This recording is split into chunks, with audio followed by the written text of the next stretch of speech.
So hello guys, जानू here, one of your PT tutor. आज बात करेंगे पीटी रीडिंग से रिलेटेड सभी ट्रिक्स के बारे में। यूं तो मैंने हर टास्क की वीडियोस, हर टास्क के रिलेटेड ट्रिक्स बता रखी हैं, हर टास्क से रिलेटेड एक्सपेरिमेंट भी कर रखे हैं, एग्जाम में भी, पीएसएन की ऑफिशियल मॉक टेस्ट में भी।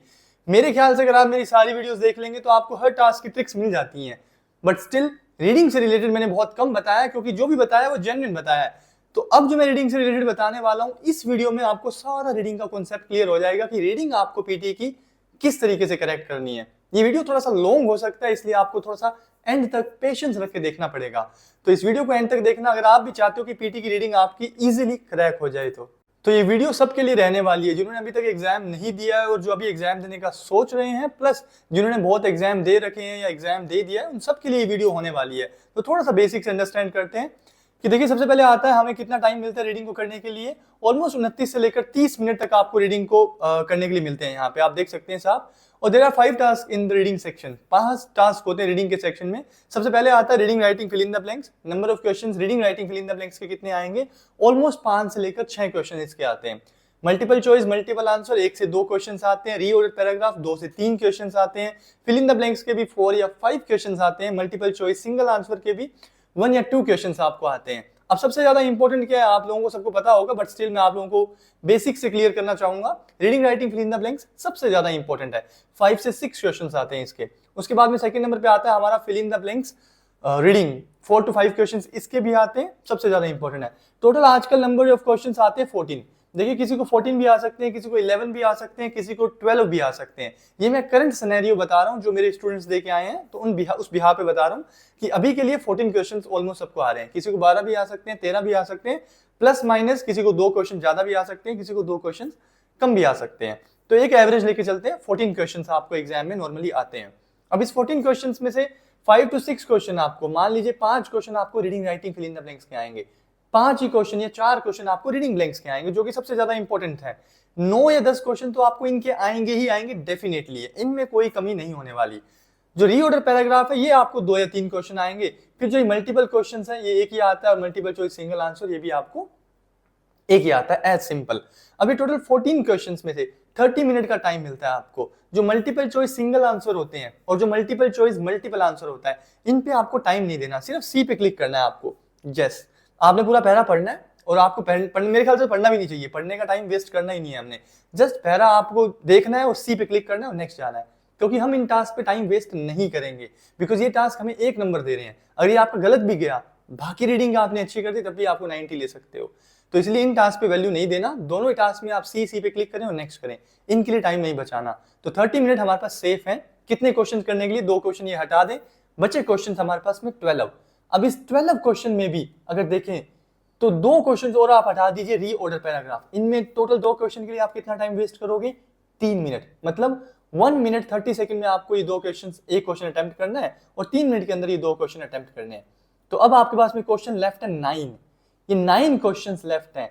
टाइम कितना है आपके पास में? Almost 27 minute. तो 27 मिनट के अंदर आपको कितने क्वेश्चन अटेम्प्ट करने हैं? Almost 9 question. मतलब एक क्वेश्चन पे आप 2 मिनट 30 सेकंड से 3 मिनट का टाइम ही स्पेंड करेंगे। ये तो टाइमिंग थोड़ा सा बेसिक क्लियर करें। तो टाइमिंग आपके लिए क्या रहने वाली है कि आप टाइम ज्यादा वेस्ट नहीं कर सकते। कि मतलब भाई, एक क्वेश्चन के लिए आपके पास टाइम कितना दे दिया है आपको? सिर्फ और सिर्फ 3 मिनट, एक एवरेजली माना जाए तो।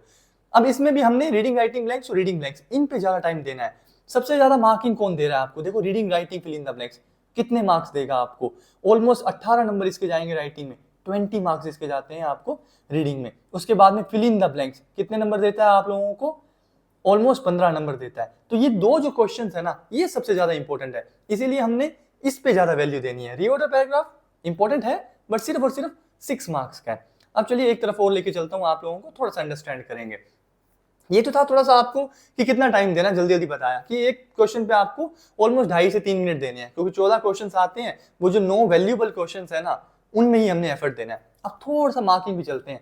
अब इस बात को ध्यान से समझना आप लोग, फिर थोड़ा सा अंडरस्टैंड ज्यादा कर पाएंगे। देखिए, एक्चुअल मायने में पीटी रीडिंग कितने मार्क्स की है?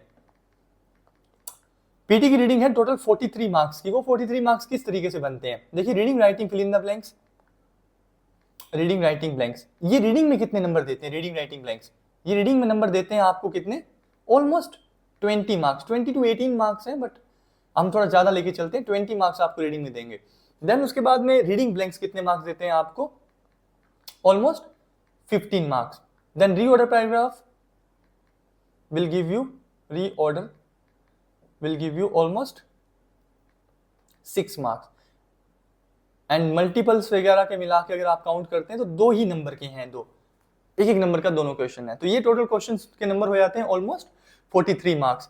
तो ये 43 मार्क्स में से आपकी कैपेसिटी कितनी है। रीडिंग राइटिंग ब्लैंक्स के नंबर राइटिंग में भी जाते हैं, इसके नंबर जाते हैं राइटिंग में ऑलमोस्ट 18, बट हम अभी के लिए रीडिंग का कॉन्सेप्ट क्लियर कर रहे हैं, राइटिंग पे बात नहीं कर रहे हैं। बट रीडिंग राइटिंग ब्लैंक्स थोड़ा सा हैवी टास्क है, इस पे ज्यादा आपको वैल्यू देना है। नाउ ये तो था एक रीडिंग का कॉन्सेप्ट, चलिए यहां तक आपको थोड़ा सा बात समझ आया होगा। अब इसको थोड़ा सा ऊपर रखता हूं, इसी के साथ में आ जाता है हमारा रीडिंग में नंबर लेने कहां से आपको। अब रीडिंग 43 मार्क्स की है, रेस्ट मार्क्स कहां से मिलते हैं आपको, रीड अलाउड से। कितने मार्क्स आते हैं रीड अलाउड से, 35 मार्क्स। तो ऑब्वियसली बात है, इंपॉर्टेंट टास्क है हमारे लिए। HIW मतलब हाईलाइट इनकरेक्ट वर्ड, कितने मार्क्स देगा आपको, ऑलमोस्ट 10 मार्क्स। मैं पहले ही बता रहा हूं, आप ये वीडियो पूरा लॉन्ग देखना, फिर मेरा कॉन्सेप्ट आपको समझ आएगा। एक एक चीज जो मैं बता रहा हूं एंड में जाके कड़ी से कड़ी जुड़ती जाएगी, तो इसलिए आप एंड तक देखेंगे तो you gonna know better I guess, तो इसलिए आपको एंड तक देखना है। तो highlight incorrect word will give you 10 marks. And उसके बाद में समराइज रिटन टेक्स्ट, छोटा सा टास्क है समराइज रिटन टेक्स्ट, राइटिंग का टास्क, ये भी आपको कितने नंबर देगा, 2। तो 47 मार्क्स ये हो जाते हैं टोटल। ये मार्क्स आपको कहीं और से भी आते हैं, ये रीडिंग का कॉन्सेप्ट है। रीडिंग में मार्क्स 90 कहां से होते हैं, तो ये सारा रीडिंग का कॉन्सेप्ट है। कोई भी नहीं बता पाएगा आपको इतना क्लीन तरीके से, इतना साफ साफ तरीके से, जितना क्लीन तरीके से मैं आपको एक्सप्लेन कर रहा हूं। अब देखो ये 47 मार्क्स हमें कहां से मिल रहे हैं, अब किसको कितने लेने हैं, किस तरीके से लेने हैं, एक एक चीज जुड़ी हुई है, मैं आपको फिर से बता रहा हूं, आपको एंड तक देखना पड़ेगा, एक एक चीज कनेक्ट होगी, अभी आप देखना। तो देखिए मान लो अगर आप लोगों का स्कोर नहीं आ रहा, हमें सबको यही टेंशन है कि मेरा स्कोर नहीं आ रहा, स्कोर नहीं आ रहा। सबसे पहली वजह मैं बताऊं आप लोगों को स्कोर ना आने की, रीड अलाउड। क्योंकि जो रीड अलाउड में से 35 जाते हैं ना, ये बहुत कम ले रहे हैं बच्चे स्कोर। सबका रीडिंग में स्कोर आ जाएगा, एग्जाम की रीडिंग का कॉन्सेप्ट मैं आपको बताऊंगा, ईजी है, पर यहां से स्कोर नहीं आता। आप मेरा यकीन मानो, रीड अलाउड आप लोगों की एवरेजली मैं मतलब on a daily basis almost 40 से 50 स्टूडेंट से इंटरेक्ट करता हूँ। इंटरेक्ट इन द सेंस की अननोन स्टूडेंट से, जो मेरे को स्किल सेंड करते हैं अपना स्कोर चेक करवाने के लिए, इंस्टाग्राम पे भी व्हाट्सएप पे भी, तो मैं उनकी स्किल चेक करता हूँ 40 to 50 स्टूडेंट्स की। एक महीने के अंदर ऑलमोस्ट 1500 से लेकर 2000 स्टूडेंट्स की पीटी की स्किल चेक कर लेता हूँ। वो student all over the world है, India, Pakistan, Bangladesh, Nepal, Australia, Canada, England, UK, where ever you are. मैं ऑलमोस्ट 1500 से लेकर 1600 स्टूडेंट्स को डेली पूरे मंथ में चेक कर लेता हूँ उनकी स्किल। एक कमी मैं देखता ही हूँ कि स्किल कितनी जाती है, 60 से 80% रीड अलाउड की, सबकी एक एवरेज 50 से 80% ही है। 90% वाले बहुत बच्चे कम मिलते हैं, 100% जिनकी स्किल जाए बहुत कम मिलते हैं। मतलब रीड अलाउड सबका 100% नहीं जाता, ये मैंने देखा ही देखा है। तो रीड अलाउड में आप मार्क्स तो ले ही नहीं रहे ना रीडिंग में, जो मेन मुद्दा है वो क्यों नहीं आ रहे मार्क्स, उस पर भी बात करेंगे। Read aloud will give you 35 marks, highlight incorrect will give you 10 marks, and summarise written text will give you 2 marks. ये 47 मार्क्स है, इनमें आपके मार्क्स नहीं आते। पहली बात तो ये कॉन्सेप्ट आपको क्लियर करना पड़ेगा। अब मैं आप लोगों को ऑनेस्टली बताऊं, अगर जिस बच्चे ने स्कोर लेना है अकॉर्डिंग टू द सेंस, उसको कैसे करना पड़ेगा। पीटी की रीडिंग किस पे डिपेंड है, अब थोड़ा वहां पे भी चलते हैं। पीटी की रीडिंग डिपेंड है वोकैबुलरी पे, 40% रीडिंग डिपेंड है वोकैबुलरी पे। चलिए, तो 40% रीडिंग डिपेंड है वोकैबुलरी पे। फिर आता है हमारा कोलोकेशन, 40% रीडिंग डिपेंड है आपकी कोलोकेशन पे। देन उसके बाद में आता है हमारा ग्रामर, ग्रामर प्लस सिनोनिम्स, ये दोनों मिला के 20%। अब नाउ व्हाट इज वोकैबुलरी, किसी भी वर्ड का मीनिंग पता होना, उसका एक आइडिया होना है कि इसका यूज क्या है, इसको क्या बोलते हैं, तो उसे हम बोल देते हैं vocabulary. Now what is collocation, कि भाई जो दो वर्ड में सिमिलरिटीज होती हैं, जो दो वर्ड साथ साथ देखे जाते हैं, बोले जाते हैं, सुने जाते हैं, लिखे जाते हैं, उन्हें हम बोलते हैं collocation. For example fossil fuel, ये सब वर्ड्स क्या हो गए, साथ साथ ही आते हैं। Climate change, artificial intelligence, environmental changes, environmental degradation, ये सब वर्ड साथ साथ सिमिलर आते हैं, तो इन्हें हम क्या बोलते हैं, कोलोकेशंस। ग्रामर एंड सिनोनिम्स मिला के 20%। कहने का मतलब 40% रीडिंग आपकी 5 में से 2 ब्लैंक रीडिंग के वोकैब बेस पे डिपेंड है, कि वर्ड के मीनिंग बेस पे डिपेंड है। अगर आपको वर्ड का मीनिंग ही नहीं आता, किस बिहाफ पे आप चूज करोगे कि ये ऑप्शन यहाँ पे आएगा, ये ऑप्शन यहाँ पे आएगा। इंग्लिश मीडियम से जो स्टूडेंट होगा उसको ये कॉन्सेप्ट क्लियर होता है, क्योंकि पीटी की वोकैब ना एग्जाम में बहुत हार्ड नहीं आती, बेसिक वर्ड आते हैं। बट जो मेरे जैसे स्टूडेंट है हिंदी मीडियम वाले, उनका बेसिक वोकैब भी इतना अच्छा नहीं होता। दैट इज वाई एक मेन इशू रहता है, कंसर्न रहता है कि प्रॉब्लम आती है हमें। तो 40% वकैब पे ही डिपेंड है कि मतलब 5 में से 2 ब्लैंक तो गलत जाएंगे ही जाएंगे आपके। क्यों गलत जाएंगे? क्योंकि वकैब बेस्ड है और वकैब मुझे आती नहीं है। सेकंड नंबर पे है कोलोकेशन। 40% रीडिंग कोलोकेशन पे डिपेंड है। तो कोलोकेशन हमें पता नहीं हमें कैसे करना है, ये पोर्शन है जो सबको बचा लेता है। देन उसके बाद में आता है grammar and synonyms. Now what is grammar and synonyms? Synonyms मतलब प्रायवाची, एक ही वर्ड्स के बहुत मीनिंग आ जाते हैं, उसे हम बोलते हैं सिनोनिम्स। जैसे आपको एयर भी दे दिया, विंड भी दे दिया, अब आपको डाउट होगा कि यार ये एयर आएगा ये विंड आएगा ऑप्शन में। कई बार ऑप्शन में दे देता है इनफ और सफिशिएंट, दोनों का मतलब तो सेम है, इनफ स्लीप सफिशिएंट स्लीप, कौन सा आएगा? तो बात का यूज अलग अलग है। इनफ का यूज कहां पे होता है, सफिशिएंट का यूज कहां पे होता है, ये सिखाता है आपको सिनोनिम्स। तो 5 में से एक ब्लैंक या 4 में से एक ब्लैंक आपका सिनोनिम्स बेस्ड पे भी होता है।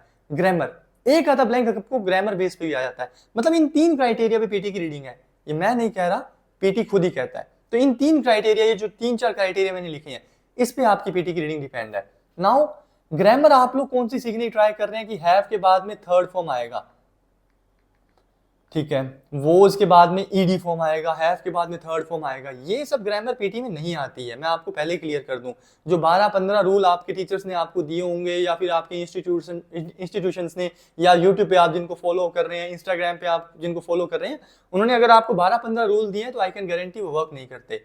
वो वर्क कहाँ पे करेंगे? वो वर्क वहां पे करेंगे जो वो टीचर खुद ब्लैंक करवा रहे हैं। अगर मैं आपको 12-15 रूल दे रहा हूं तो मैं उसी में से ही ब्लैंक ढूंढ के निकाल के लाऊंगा और आपको एक्सप्लेन कर दूंगा, देखो ये रूल लग गया ग्रामर का।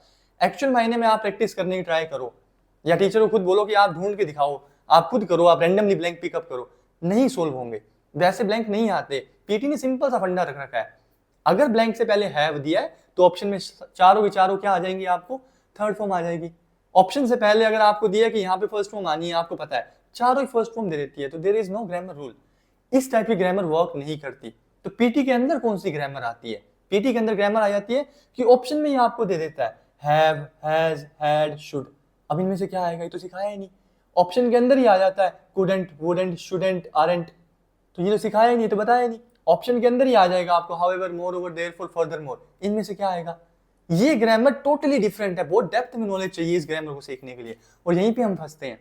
और ऐसे सारे ब्लैंक नहीं आते, मतलब 20% रीडिंग उस बेस पे आ सकती है। आपको एक पैमाना सेट किया हुआ है इन्होंने, उसी बिहार पे ही रीडिंग दे सकते हैं कि भाई 40-50% reading vocab based, 40-50% reading collocation based, and 20% reading किस बेस पे होगी आपको? ग्रामर बेस पे, सिनोनिम्स बेस्ड पे। नाउ वोकैब मैंने आपको बता दिया, रातों रात इंप्रूव नहीं कर सकते, बताऊंगा आपको, एंड तक पूरा लेके चलूंगा आपको कैसे करना है। ग्रामर एंड सिनोनिम्स रातों रात इंप्रूव नहीं की जा सकती, या एकदम से पहले दिन से इंप्रूव नहीं हो सकती। बच्ची कुची होती है कोलोकेशन। कोलोकेशन कह लो, तुक्का कह लो, सेंस कह लो, आपको बोलते ही पहरा देखते क्लिक हो जाना, चाहे वो बोलो, बात एक ही है। कोलोकेशन वहीं से रिलेटेबल है। अब ये वोकैब, ग्रामर, कोलोकेशन, ये अगर आप इंग्लिश मीडियम टच से हैं तो आपकी ये सब चीजें थोड़ी सी कॉमन होती हैं, एक्स्ट्रा एडवांटेज लेके चलते हैं आप, तो आपके पास में एक्स्ट्रा एडवांटेज होता है ताकि आप ये क्लिक कर पाते हैं। बट एक बेसिक स्टूडेंट की, 70% स्टूडेंट की बात करूं तो पहरे का कॉन्टेक्स्ट ही नहीं समझ आता। जो कॉन्टेक्स्ट की बात की जाती है कि उनको पहरे का हिंदी ट्रांसलेशन ही नहीं करना आ रहा, वो कैसे सोल्व करेंगे? उनके लिए भी ये वीडियो है। जिनको पहला सोल्व हिंदी ट्रांसलेशन करना आता है, एक्सीलेंट कैसा जाना है, उनके लिए भी ये वीडियो होगी।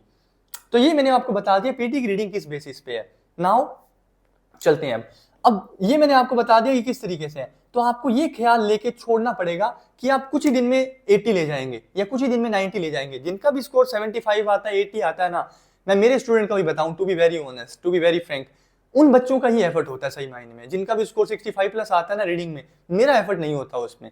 स्पीकिंग लिसनिंग में जरूर मेरा एफर्ट हो सकता है क्योंकि मैं सुनता हूं, मैं सुन के रिस्पॉन्स करता हूं। रेस्ट एफर्ट स्टूडेंट का ही होता है, उसी की नॉलेज थी, उसी की इंग्लिश में पकड़ थी, उसी की वकैब अच्छी थी, इसीलिए उसका स्कोर 70 आया या 75 आया, 80 आया। टीचर का रोल ही नहीं है आपको रीडिंग करवाने में। अगर टीचर का रोल होता तो उसके सभी स्टूडेंट के 70 प्लस आने चाहिए थे रीडिंग में। एक ही बच्चे क्यों आए? एक ही बच्चे क्यों आए? क्योंकि उसी की रीडिंग अच्छी थी, उसका नॉलेज अच्छा था, इंग्लिश को लेकर इंग्लिश पकड़ अच्छी थी।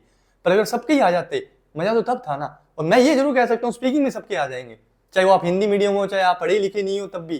क्यों? क्योंकि वो स्पीकिंग एक सेंस बेस्ड है, मैं करवा सकता हूँ, आपको बुलवा सकता हूँ, सिखा सकता हूँ, पर रीडिंग सिखाई नहीं जा सकती, आपकी खुद की नॉलेज बेस्ड पे है। नाउ ये जो मैंने थोड़ा आपको पैमाना बताया है, ये इसीलिए बताया कि रीडिंग में आपको ये सोच के चलना पड़ेगा जितना आपका लेवल है ना वहीं तक स्कोर लोगे। तो एक अभी वीडियो में 3 तरीके से मैं बांट रहा हूँ कि 6 से लेकर 6.5 वालों के लिए कितना करना चाहिए, 6.5 से लेकर 7 वालों के लिए कितना चाहिए, 7 से लेकर 8 वालों के लिए कितना करना चाहिए। ड्रास्टिकली कोई 8 पे नहीं पहुंच सकता कि हाथ लगाया और 8 पे पहुंच गया, ऐसा चमत्कार रीडिंग में नहीं होगा। कि रीडिंग में आप लोग नहीं सुनोगे कि यार इसके 8 बैंड कैसे आ गए रीडिंग में, 7.5 नहीं, 7.5, 8 या 7 ईच उसी के आते हैं जिसका रीडिंग में थोड़ा सा लेवल होता है, पहले से पकड़ होती है, या फिर उसने क्रिएट किया होता है लेवल अपना। अदरवाइज ऐसे चमत्कार नहीं हो सकता। बाकी चीजों में चमत्कार हो सकते हैं, आपको अनएक्सपेक्टेड रिजल्ट मिल सकता है स्पीकिंग लिसनिंग में, पर रीडिंग में ऐसा नहीं होता। Let's move to the next part. तो अब देखो सिंपल सा फंडा, जिनको भी 6.5, 6 या 7 लेना है, पहले तो उन्होंने कॉन्सेप्ट समझना है कि देखो जिन्होंने भी 6 या 6.5 या 7 लेना है ना, उनको देखना है। अब सबसे पहले क्या करना है, उनको देखो रीड अलाउड से आपको कितने मिल रहे हैं, 40 मार्क्स। कितने मार्क्स मिल रहे हैं आपको, सॉरी 35 मार्क्स मिल रहे हैं। 35 मार्क्स आपको रीड अलाउड से मिल रहे हैं। कितने नंबर लेने हैं आपको, ये नंबर आपके ऊपर डिपेंड करते हैं ना। मैं आप लोगों से उम्मीद रखता हूं कि आप लोग एटलीस्ट, आपकी रीडिंग मान लो वीक है, आप हिंदी मीडियम से बिलोंग करते हो, रिक्वायरमेंट आपकी 6.5 या मैक्सिमम 7 की है, तो पहला काम क्या होना चाहिए, रीड अलाउड बेस्ट होने चाहिए आपके। रिक्वायरमेंट 8 बैंड की है ना, तो मैं थोड़ा सा मान सकता हूं, तो आपको अलग कॉन्सेप्ट में लेके चलेंगे। पर रिक्वायरमेंट 6 की है, 6.5 की है, 7 की है, तो उनके लिए बेसिक फंडा है, उनका तो आ ही जाएगा, चाहे जैसा मर्जी लेवल हो आपका, आई कैन गारंटी। 35 मार्क्स हैं ये, रीड अलाउड के 30 लेने पड़ेंगे, मतलब रीड अलाउड आपका जाना चाहिए 80%। You can use 1 line, you can use full, आप पूरा पैराग्राफ भी पढ़ सकते हैं, जस्ट एक लाइन भी पढ़ के आ सकते हैं, कि पूरी एक लाइन भी पढ़ देंगे आप तब भी स्कोर आ जाएगा। मैंने रिसेंटली एग्जाम दिया था 10 अप्रैल को, जो मैंने एग्जाम दिया था ना, उसमें मेरा जो स्कोर आया था, उसमें मैं आपको थोड़ा सा दिखाता हूं।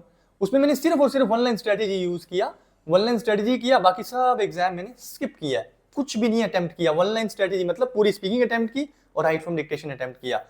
रीड अलाउड मेरा कितना परसेंट गया है, अब अपने रीड अलाउड को जज करना। जो ये अपनी स्किल देखते हो आप, अपना जो स्कोर आएगा उसके नीचे जाना, स्किल दिखेगा आपको, ये शॉर्ट स्पीकिंग लिखा आएगा, ये शॉर्ट स्पीकिंग अपनी देखनी है आपने। ये शॉर्ट स्पीकिंग आपकी कितनी परसेंट गई है, मेरी गई है ऑलमोस्ट 90%।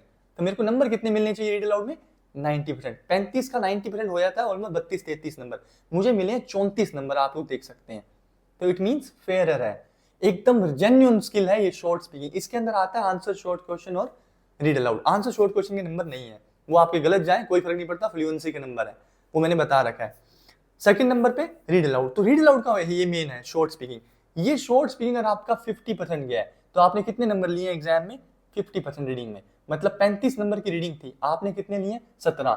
अगर आपका रीडिंग ये गया शॉर्ट स्पीकिंग 60%, तो आपने कितने नंबर लिए, 20। अगर आपका शॉर्ट स्पीकिंग गया 70%, तो आपने कितने लिए, 24-25 नंबर। अगर आपका 80% जाएगा तब मिलेंगे 30। क्या ये 80% जा रहा है क्या, पहला काम ये चेक करना है। अगर आपने एग्जाम दिया है, नहीं दिया तो ध्यान रखना है कि रीड अलाउड को 30% नहीं, सॉरी रीड अलाउड को 80% रखना ही रखना है, चाहे कुछ भी हो जाए, फिर मजा है, फिर आपका स्कोर आएगा ही आएगा। उसका जीता जाता एग्जाम्पल है, मैंने 1 लाइन किया और मेरा इतना गया है, 35 नंबर जाते हैं, मुझे 34 मिले, परफेक्ट। एक आधी गलती तो मेरी हुई होगी, ऑब्वियस सी बात है, कोई वर्ड रॉन्ग पड़ा होगा, पढ़ने का तरीका सही नहीं हुआ होगा, फ्लो अच्छा नहीं रखा होगा, या व्हाटसोएवर। तो 35 में से 30 आपको लेने ही लेने कंपलसरी है। फिर उसके बाद में आता है HIW, highlight incorrect word. Highlight incorrect word में से 8 नंबर लेने हैं आपको। कितने नंबर के हैं, 10 नंबर के। मैं आपको कह रहा हूँ 1-2 गलत हो जाए कोई ना, 8 नंबर आप लोग ले सकते हो क्या, ये अगर 8 नंबर आ गए तो बहुत बढ़िया है, एक्सीलेंट है अपन। फिर आता है समराइज रिटन टेक्स्ट, कितने नंबर है, 2 नंबर, बस ये 2 नंबर लेने हैं। आप लोगों को मैंने कहा है कि 47 नंबर की जो बाहर से आते हैं उसमें से ले लो आप 40 नंबर। अगर आप लोग 40 नंबर ले लेते हैं तो उसके बाद में बचा कितने नंबर, 43 नंबर की पीटी रीडिंग लेफ्ट है। उस 43 में से अगर आप हाफ नंबर ले लेते हैं, मतलब 5 में से 2, 4 में से 2 ब्लैंक करेक्ट कर लेते हो, 20 नंबर ले लेते हो, 20 नंबर का रीडिंग करेक्ट कर देते हो, तो आपके नंबर कितने आ जाते हैं, 20 अगर करेक्ट करते हो तो 60, मतलब 6.5 इजीली है। किसके आए हैं 6.5, 50% रीडिंग अच्छी करने से। और 50% रीडिंग आपकी कोलोकेशन बेस्ड पे हो जाती है, आपको कोई बहुत ज्यादा वकैब अच्छी करने की जरूरत नहीं पड़ी, कोई बहुत ज्यादा ग्रामर अच्छी करने की जरूरत नहीं पड़ी, एक बेसिक अंडरस्टैंडिंग से आपके इतने स्कोर आ सकते हैं। इसमें किसी की रिक्वायरमेंट थोड़ी कम है तो वो अपना ऊपर नीचे कर सकता है। देन उसके बाद में अगर जिसको 7 चाहिए तो 7 वाले को कितने ब्लैंक करेक्ट करने पड़ेंगे हर बार, 25 से लेकर 30। पूरा अगर गेम खेलना है तो 25, 65 कि अगर रीड अलाउड 80% जाएगा तो ये अगर मार्क्स ले लोगे, ये जो मैंने लिखा है कॉन्सेप्ट, ये जिसको समझ आ गया ना वो स्मार्ट है, समझ लो। हार्ड वर्क नहीं चाहिए था, पहले स्मार्ट वर्क। कि रीड अलाउड परफेक्शन, परफेक्शन का मतलब मेरा पता है क्या है, आप लोग ये मत देखो कि रीड अलाउड के नंबर कंटेंट के जा रहे हैं। हमें लग रहा है कि रीड अलाउड में ना जो मैं कंटेंट बोलता हूँ उसके नंबर रीडिंग में जा रहे हैं, नहीं, कंटेंट के ही नंबर नहीं जा रहे। Fluency, pronunciation and content and पढ़ने का वे आपका, ये सब का मिला के रीडिंग में स्कोर जाता है, ना कि सिर्फ कंटेंट का नंबर रीडिंग में जाता है। ये जरूर ध्यान रखना। बच्चे सोचते हैं कि सारे वर्ड करेक्ट पढ़े हैं इसका मतलब रीडिंग में स्कोर आएगा, नहीं। पढ़ने का तरीका सही था क्या अपना? अगर पढ़ने का तरीका सही था तब रीडिंग में अपना स्कोर आएगा। इस बात का भी आपने मेजर ध्यान रखना है।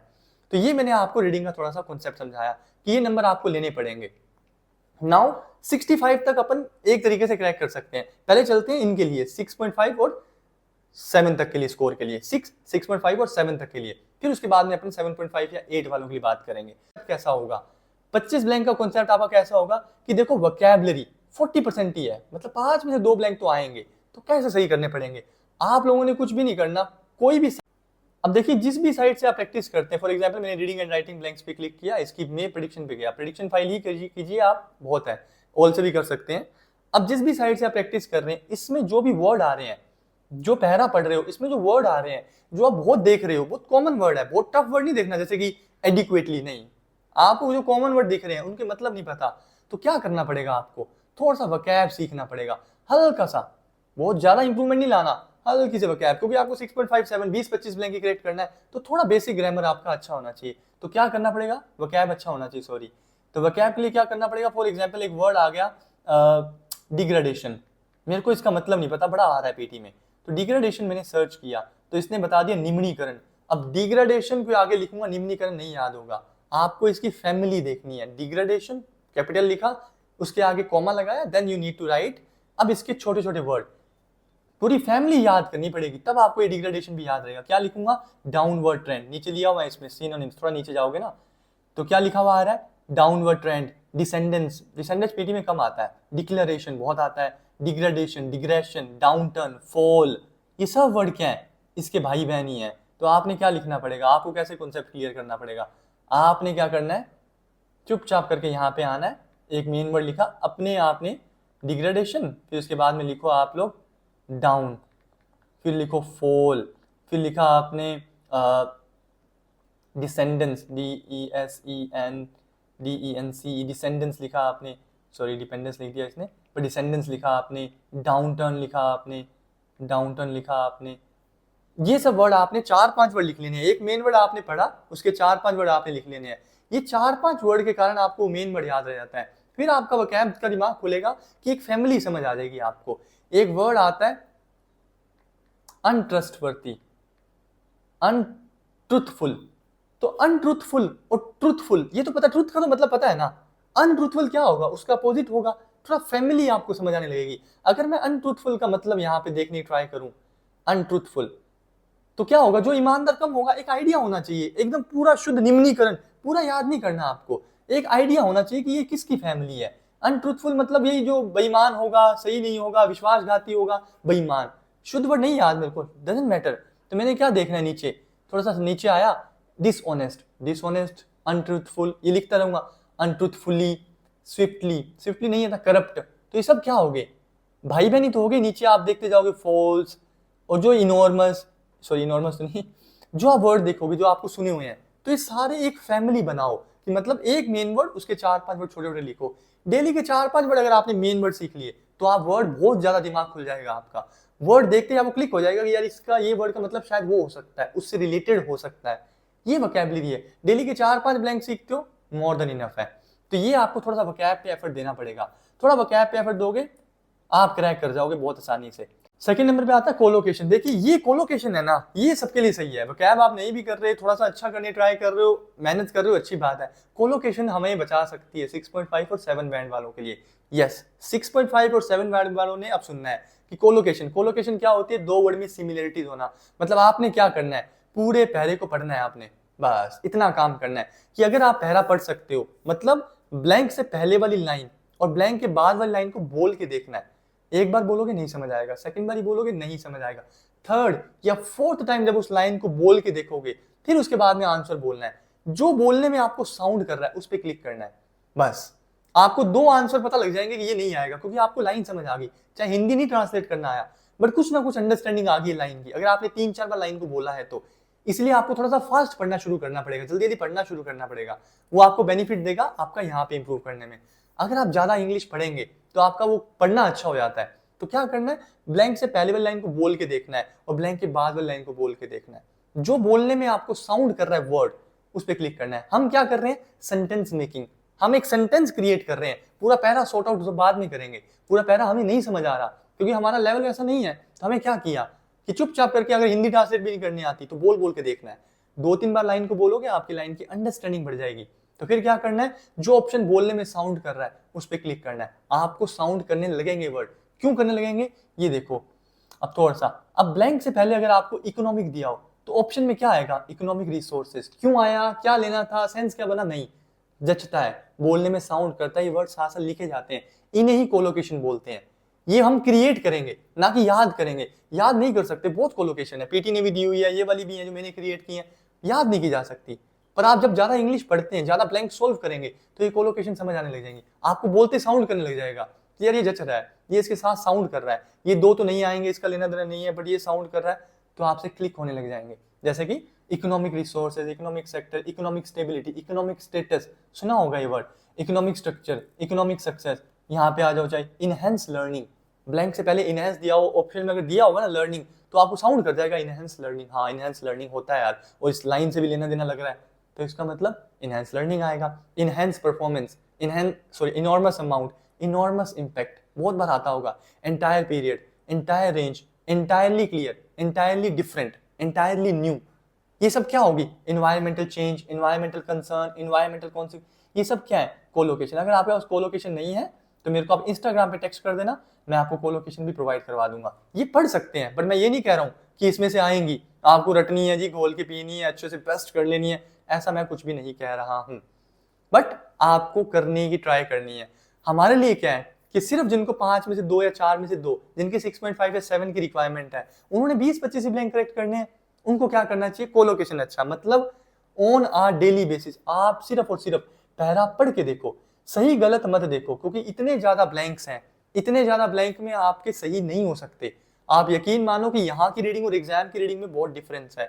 यहाँ पे अगर मेरे 1-2 गलत हो गए, ब्लैंक 0 भी चले गए, तो मेरे को क्या फर्क पड़ रहा है, यही सेम ब्लैंक थोड़ी ना आएगा एग्जाम में। यहाँ टोटली अलग टाइप की रीडिंग आती है। एग्जाम में आपको तरीके से आएगी, वोकैब भी होगी, कोलोकेशन भी होगी, ग्रामर भी होगी हल्की उसमें। ऐसा नहीं है कुछ भी उठा के ब्लैंक दे दिया। यहाँ पे आधे आर्टिकल्स आते हैं, कोई भी न्यूज से आर्टिकल उठाया और ऐड कर दिया, तो यहाँ पे गलत जाना भी जायज है। तो डीमोटिवेट नहीं होना कि मेरा तो गलत ही जाता है, मैं जो चूज करता हूँ वो तो आता ही नहीं है, इन 2 में से चूज करता हूँ ये तो आता ही नहीं है। यहाँ पे सिर्फ और सिर्फ प्रैक्टिस करके देखनी है।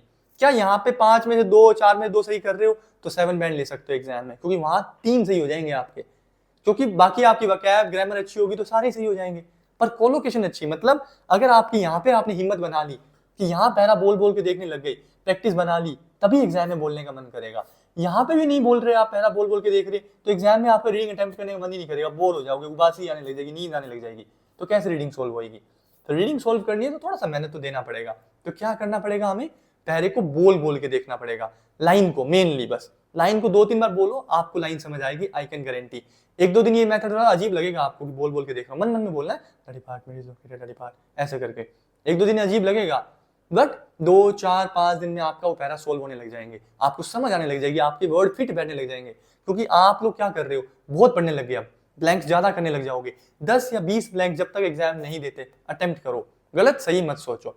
ऐप यूनी से कर सकते हो, रियल पीटी से कर सकते हो, both sides are very good in reading. चलिए नाउ नेक्स्ट नंबर पे टास्क आता है ग्रामर। तो ग्रामर पे आपको इतना ज्यादा एफर्ट देने की जरूरत नहीं है, वो 12-15 रूल की नॉलेज होनी चाहिए, पर इतना ज्यादा 6.5 और 7 वाले को इतना ज्यादा डेप्थ में जाने की जरूरत नहीं है। बस आप वो क्या है, वो थोड़ा सा कोलोकेशन पे एफर्ट दें। ग्रामर थोड़ा सा उनके लिए अच्छा है जिनको 7 से ऊपर जाना है स्कोर। सो फॉर 6.5 एंड 7 हल्का सा वोकैब इंप्रूव किया, कोलोकेशन इंप्रूव किया, यहां तक का कॉन्सेप्ट अच्छा करना है। नाउ अब आते हैं, मान लो हम 7 से अबव वालों के लिए, इतना काम आप लोगों ने करना ही करना है, ये बात मेरी ध्यान रहे। 7 से अबव वालों ने क्या करना है, जिनको 7 से अबव चाहिए, 7.5 या 8 अबव चाहिए, उनको ये 40 नंबर जो मैंने बताए हैं, ये 40 नंबर कौन से, जो रीड अलाउड,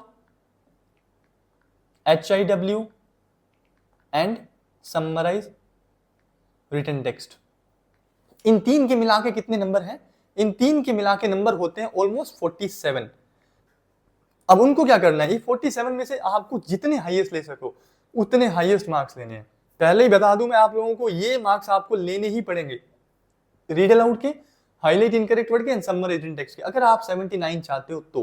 क्योंकि हमें पता है कि रीडिंग 100% ना करेक्ट की जाए, तो ये अगर 100% कर लिया तो बात बन गई। तो मैं आप लोगों से उम्मीद रखता हूँ 42 से लेकर 45 नंबर की। अगर आप लोग 8 को अचीव कर रहे हो, 8 को एम कर रहे हो, 8 को टारगेट कर रहे हो, तो you need to take 42 to 45 marks in your read aloud, summarised text and highlight incorrect word. ये तीन से मिला के 42 से 45 नंबर। तो रीड अलाउड आपका एकदम मेन रोल प्ले करेंगे, ये तो आपके बेस्ट होने ही चाहिए, there is no doubt in that.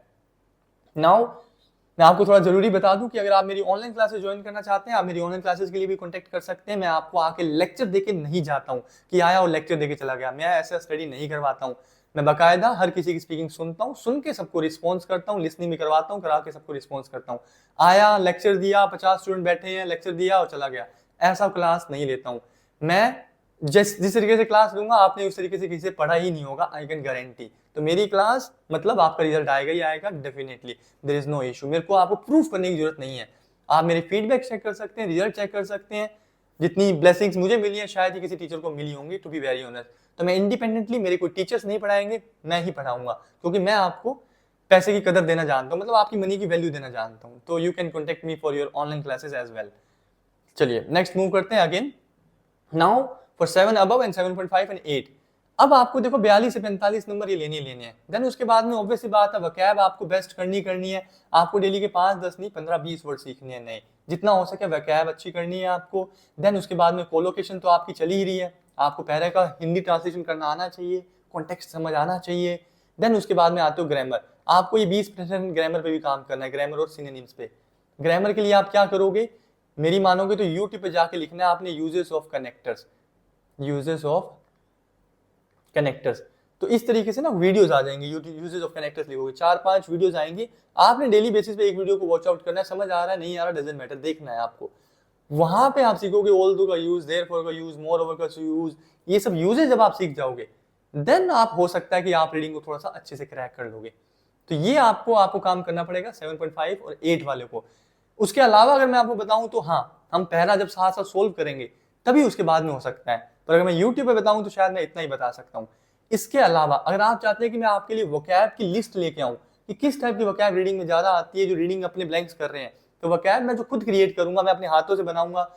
Vocab जो वर्ड जो बहुत आते हैं उनकी फैमिली क्रिएट करूंगा कि ये वर्ड्स के ये मीनिंग होते हैं। अगर आप लोग चाहते हो तो आपने कुछ भी नहीं करना, मेरे को सिर्फ कमेंट बॉक्स में टेक्स्ट करना है कि वोकैबुलरी सर, और रीडिंग का सेकंड पार्ट की वीडियो, जो मैं सेकंड पार्ट की रीडिंग की वीडियो लाऊंगा। अगर आपको ये वीडियो अच्छा लगा, रीडिंग का समझा, तो मैं सेकंड पार्ट में आपको सारा समझाऊंगा।